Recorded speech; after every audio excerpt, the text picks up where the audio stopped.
Welcome to my blog. এটা আমার ঘর আর আমি একবার ঘর নু পাইব ঘুরতে রাস্তা। আর এই যে আমার লয়া ঘর, ঘরের ভিতরে আছে তোমার বৈতা গাছ। দেখো ঘরের ভিতরে আছে বৈতা গাছ, তারপরে এ ধারেমা আছে ঝাল লঙ্কা গাছ, দেখতে পাইছ। তারপরে এবারে আমি যাব রাস্তার মা।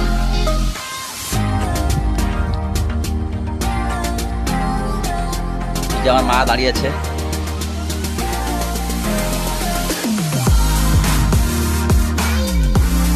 তারপরে এই যে আমার রাস্তা, আমাদের রাস্তা, গ্রামের রাস্তা, বড় রাস্তা, বেশ 10 টাকার গাড়ি যায় ওটা দিয়া। দেখো